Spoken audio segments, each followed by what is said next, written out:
A endometriose é uma doença que afeta cerca de 1 em cada 10 mulheres e é um tema muito importante de ser falado. E para isso hoje temos connosco a doutora Irina Ramil, que para além de ginecologista e obstetra é especialista nesta área que é o mundo da endometriose. Se calhar começava assim pela pergunta que eu acho que é a dúvida que mais gente tem, que é o que é isto da endometriose e como é que uma pessoa pode suspeitar de que tem essa doença.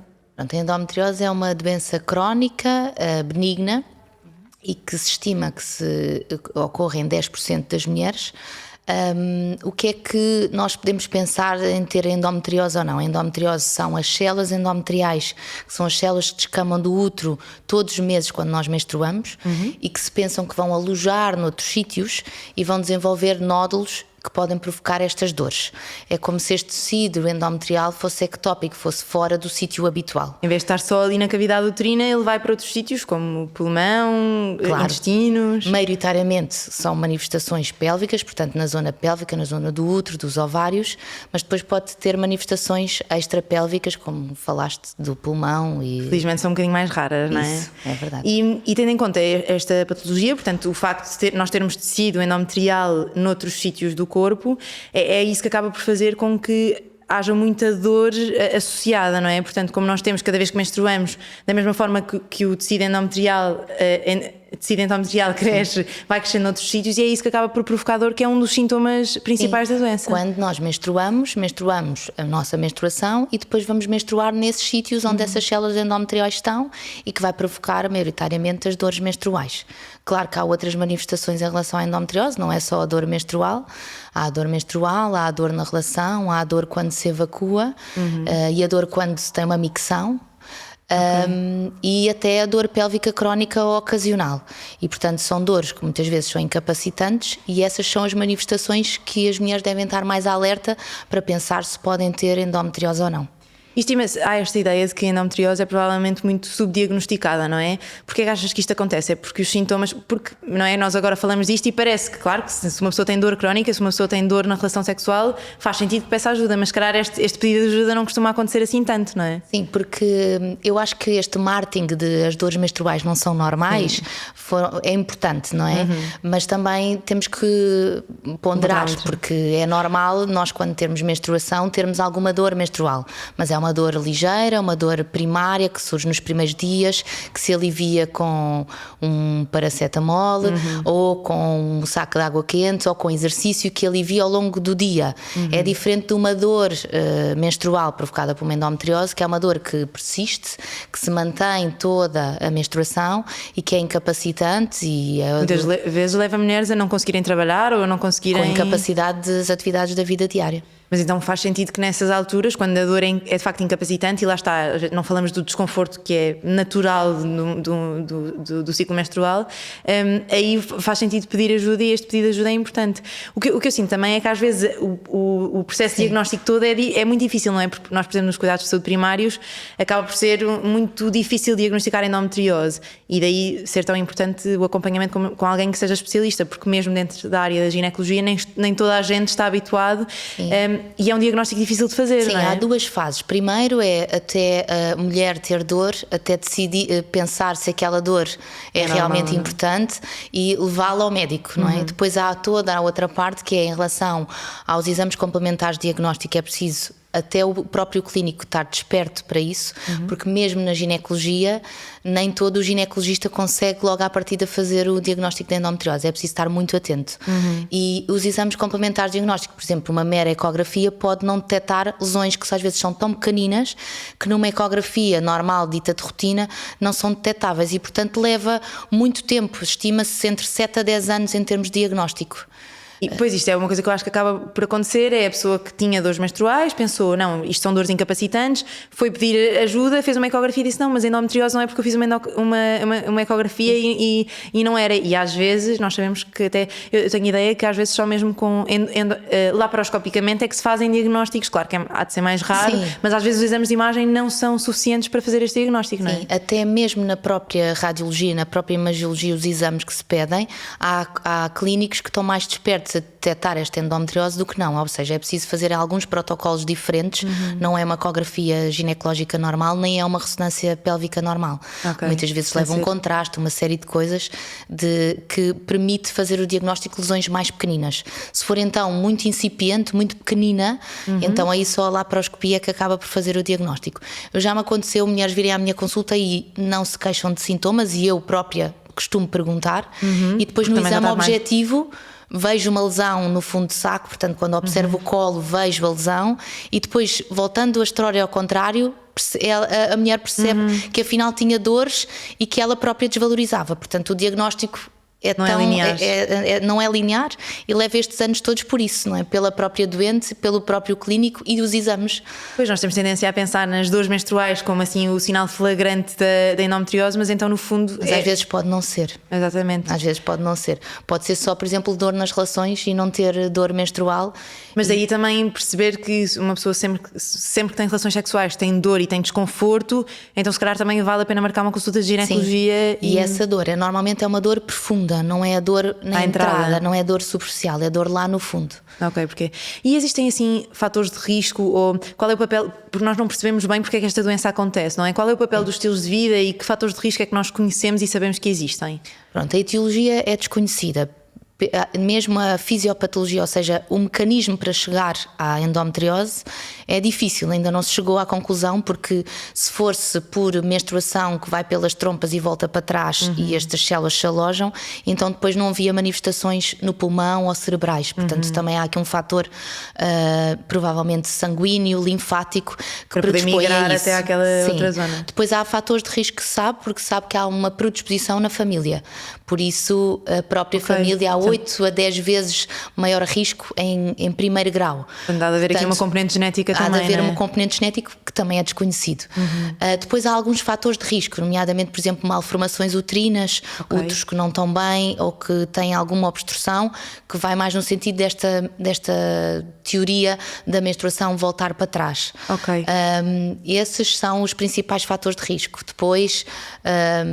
O estilo de vida, achas que podem interferir alguma coisa? Sim, ou não, ou... eu acho que há muitos disruptores, ia dizer estes nomes esquisitos, o disruptor endócrino, ou seja, fatores ambientais externos que nós sabemos que provavelmente vão condicionar a endometriose.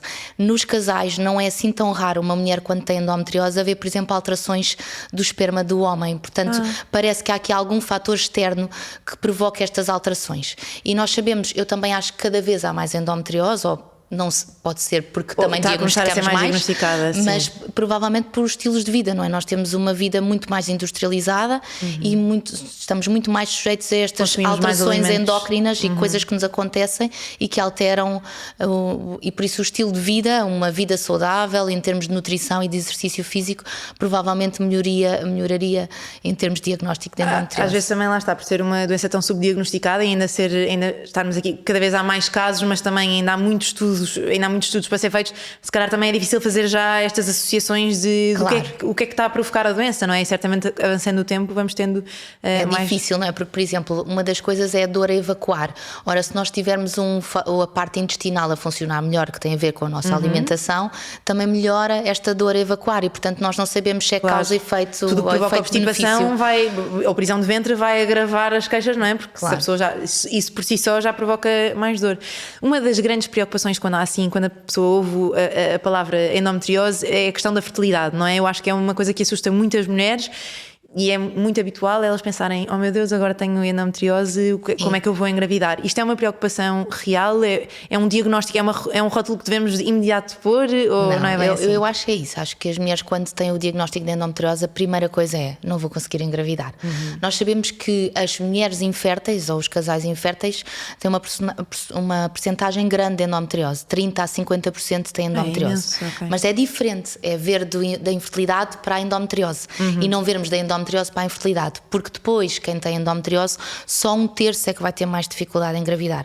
Eu tenho mulheres com endometriose, com endometriomas nos ovários enormes e que engravidam, portanto, e mais que uma vez, portanto não é logo endometriose significa infertilidade.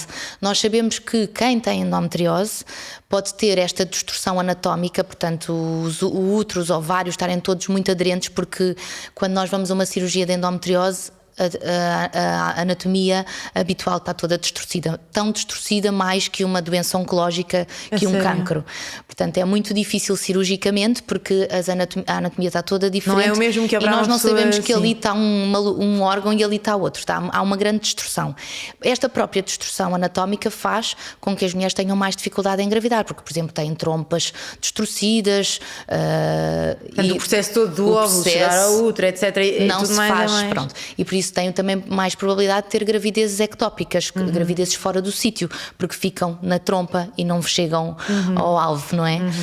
Depois, os próprios ovários, como têm estes endometriomas, acabam por não ovular da mesma maneira. Portanto, os ciclos podem não ser iguais. São ciclos que podem ser mais irregulares, não resultar em ovulação, e além disso, a ovulação, os óvulos que originam, a maioria das vezes têm baixa qualidade. Portanto, tem a ver com o ambiente inflamatório da própria endometriose que faz com que haja menos ovulação e menos qualidade ovocitária. E, portanto, esses são os grandes motivos da infertilidade. Mas que, apesar de tudo, consegues, e tens certamente na consulta muitas mulheres com endometriose que engravidam e que acompanhas. Sim, até sim. E isto é importante. E não significa que endometriose significa logo diretamente cirurgia, portanto. Pronto, porque isto é uma outra parte importante, que é, eu acho que outra coisa que assusta muito é, ok, como é que eu agora resolvo isto, não é? Porque primeiro há um grande medo, que é parte do tratamento consiste em minimizar esta dor e este desconforto, precisamente porque nós sabemos que as queixas podem ser muito incapacitantes. E falamos logo à cabeça de um tratamento muito comum, que é a pílula, certo? Certo. E há muitas mulheres que também têm este medo e pensam, não, mas aí depois quando eu quiser engravidar e como é que é, mas isto é um tratamento que é de facto importante para regular, para melhorar a qualidade de vida das mulheres e para melhorar a dor, não é? Para já, tu sabes, não é? É um mito, nós fazemos a pílula e portanto como fizemos a pílula não sei quantos anos não vamos conseguir engravidar. É um verdadeiro mito, portanto nós voltamos aos ciclos que tínhamos antigamente antes de iniciar a pílula, portanto não é a pílula que faz com que nós não engravidemos. E às vezes pode atrasar algum diagnóstico se a pessoa começar desde muito cedo e nunca chegou a ter queixas para fazer um diagnóstico adequado. Agora não interfere diretamente com... E neste caso, na endometriose, nós fazemos a pílula e fazemos a pílula contínua, porque o grande objetivo na endometriose é não menstruar. Não menstruar, não ter dores, tentar com que esta endometriose não evolua, como é uma doença crónica e de evolução progressiva, é tentarmos com que ela não evolua.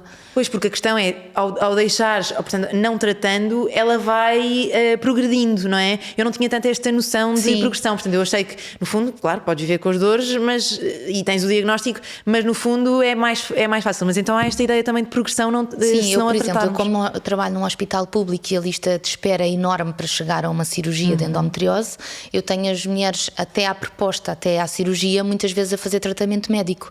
E o que eu inicialmente estava à espera e nódulos maiores, estão nódulos mais reduzidos pela medicação. Porque tiveram muito tempo com aquilo. Muito tempo em que não menstruaram, em amenorreia. E portanto não menstruaram, esta endometriose não cresceu. Portanto diminuiu a inflamação e as lesões estão melhores. Mas é importante esta visão de que a pílula não está lá só para esconder, não é? Porque depois é muito este argumento que é, mas estás a esconder o problema e não estás a tratar.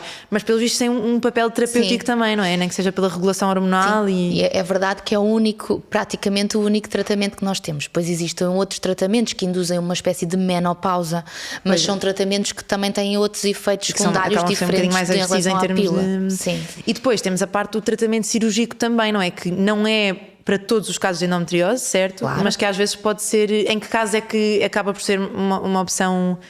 Olha, primeiro, uma das opções que se põe na mesa é que a mulher, apesar de fazer tratamento médico, tem queixas. E às vezes já não menstruam, já não têm dor menstrual, mas não conseguem ter uma vida sexual sem dores, como devia ser, não é? Com prazer, não é? Que é o que é suposto. E portanto têm sempre dor, porque têm nódulos que, apesar de fazer a medicação e de não menstruar, mas são nódulos físicos, e como são nódulos físicos, a própria relação dói, e portanto isso pode ser uma indicação de tratamento cirúrgico, apesar de não ser grande endometriose. Este também é outra coisa, que é nós podemos ter endometriose muito grande em termos radiológicos e não termos quase sintomas nenhuns.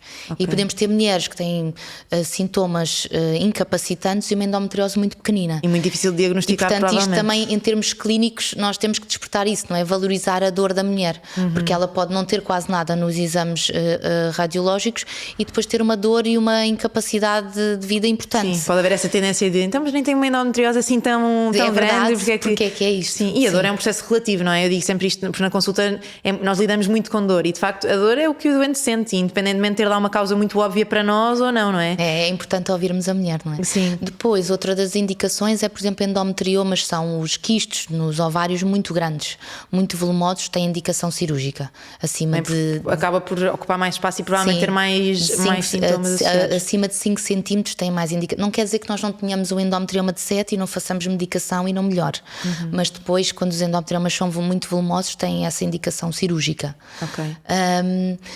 Depois tem a ver um bocadinho com os sintomas, é nós medicarmos e percebermos. Também temos que perceber se a mulher não consegue, por exemplo, está numa consulta de infertilidade e se primeiro nós fazemos crioobservação de óvulos, se medicamos, se vai para uma técnica de infertilidade. Isto depois é estudado num centro, e eu trabalho num centro de especialidade de endometriose, em que nós trabalhamos o radiologista, o anatomopatologista, o gastrocirurgião, multidisciplinar, não é? Multidisciplinar, com o radiologista, e que discutimos, e além disso o clínico de infertilidade, e que estudamos as senhoras e decidimos qual é o melhor caminho. Pois, porque eu acho que o medo depois acaba por ser esse, que é ok, tenho um diagnóstico de endometriose agora e eu sei que quero engravidar, mas quanto tempo antes é que eu tenho de começar, não é? Agora estou a tomar a pílula, está tudo bem, mas quanto tempo antes é que eu tenho de começar esta caminhada toda para conseguir engravidar, não é? E como é tudo, há coisas que eu acho que só se vão descobrindo à medida que também, não é? Que tiras a pílula e essas coisas todas, às vezes pode ser um bocadinho desafiante para as mulheres, e se calhar o apoio psicológico nesta altura até pode fazer algum sentido e ser importante. Sim, a psicologia também faz parte, também temos uma psicóloga com a equipa nutricionista e a psicóloga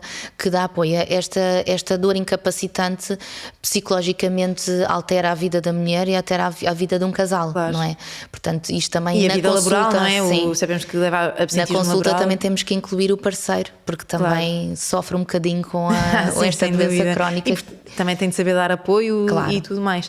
E sabemos qual é o impacto da gravidez na endometriose? Se habitualmente melhora, se piora? Assim, teoricamente, como a endometriose é muito dependente dos estrogénios, portanto, nós tentamos inibir com a pílula a parte dos estrogénios, não é? É uma das hormonas muito importantes na relação do ciclo menstrual. E na gravidez, como há muita progesterona, pensa-se que na gravidez a endometriose relativamente acalma. Mas é difícil de avaliar, muito, porque há mulheres que estão grávidas e que têm endometriomas grandes e que têm dor associada à endometriose. Sabemos que depois no puerpério a seguir as hormonas sobem e a endometriose tem tendência a agravar. Mas isto é teoricamente, não é em todas as mulheres assim.